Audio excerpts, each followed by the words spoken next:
Okay, so now, do I want to do any more with this? So yeah, turn to page 5. So in the end, these were the threads that emerged. The ideal of the feminine is prominent throughout Goethe's Faust.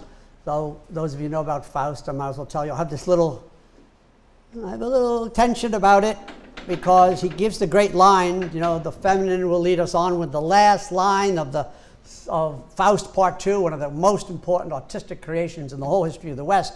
But if you read an essay in the Cambridge collection of essays on Goethe, you'll see that his treatment of women was deplorable, not just in his life, but even in his writings. So it's a kind of a mix. He gives us some good lines, but he may not be ideal in all respects, but he gives us something. Aurobindo, of course, wrote this wonderful book on the mother in 1926, and he had in mind a historical mother, but the historical mother is a complete manifestation of the spiritual mother, Shakti, and he then talks about these 4 powers, Maha Ishvara, Maha Lakshmi, Maha Sarasvati, and Mahakali.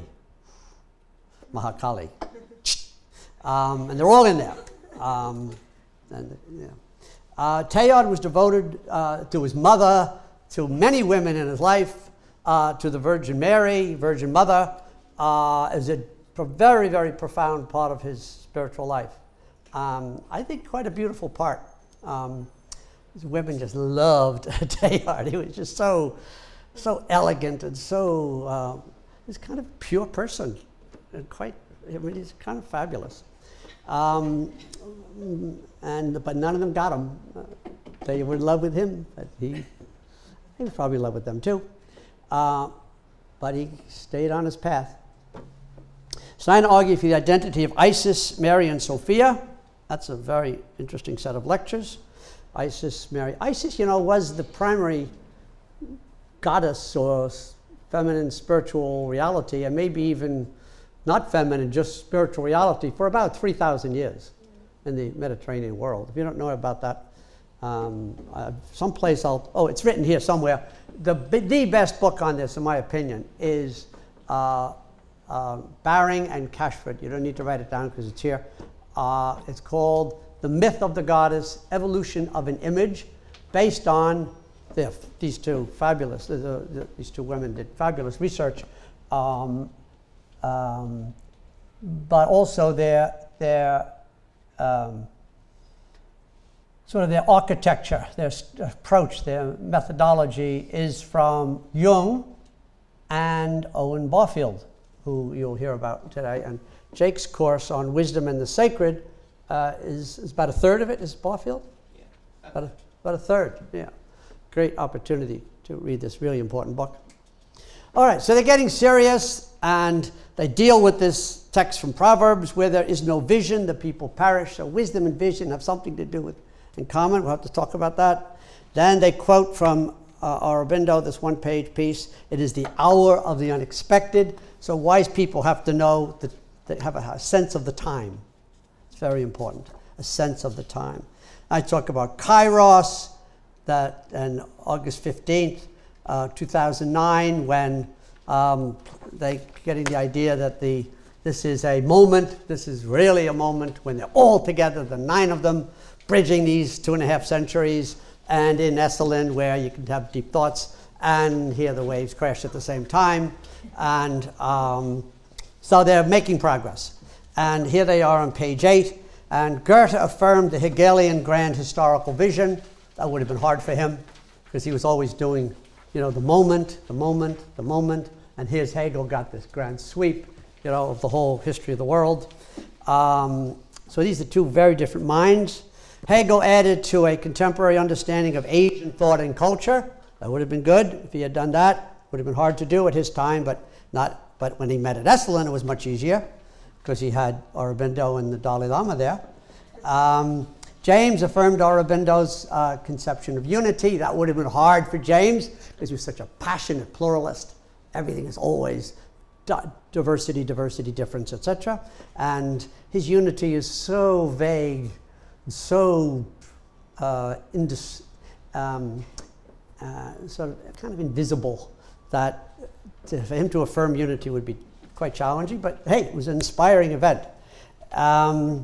Steiner recognized the genius of William James, which was a little hard for him because he felt he only knew the pragmatism in a bad translation, and he thought it was a pretty superficial book, basically having to do with American love of money. Because it's sort of James sort of does, not sort of, he does say the cash value of an idea. So, sort of an unfortunate phrase in some respects. That would have been enough for Steiner to just have a fit. Teilhard embraced Steiner's and the Dalai Lama's account of the contribution of Buddha to the evolution of human consciousness. That would have been good for him to do. Thomas had no such trouble. Thomas is Thomas Berry, obviously. The Dalai Lama committed to a more explicit account of earthly evolution. Thank you, Dalai. It's the only missing piece. You have everything else. And they all resolved to practice Goethe's gentle empiricism in service of the ailing mother, right? The Sophia, who at this point was not in the room explicitly so far at all. Okay, so that was the end of the so-called Aeneads, which is just really means 9, at Esalen 2007. And I imagine them hearing this Sophia invocation. And so you can follow along if you want, because there are some interesting footnotes, but my suggestion would be to read the footnotes later. Miss what you miss, don't worry about it. Just get what you get, and get the experience of the words, and just listen, okay? And then I'm going to take you through the outline of the lecture, which is just, it's almost like, it's like, if we were to do this right, this is what we would talk about and get to know. And how much of it I'll actually have time to talk about, I don't know, and it doesn't so much matter as what I'm trying to give you is this idea that Sophia was crucial, deep, significant, defining in the ancient West, and following Owen Barfield's beautiful book, The Saving the Appearances, it gets to be less and less and less and less.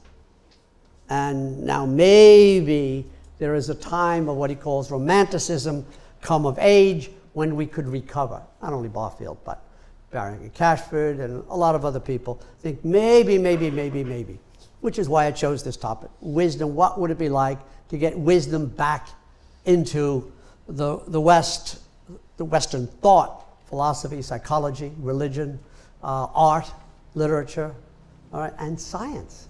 What would that be like? The last chapter of Baring and Cashford, where they try to do this contemporary, is not very good. It's a real drop, and it's probably because it's the thinking just isn't worked out yet, and they couldn't advance it. But that's a job for some of you, maybe not all of you, but some of you to take up. Okay, so just my advice is just listen. It's a little longish, but the history of Sophia is long, thousands of years.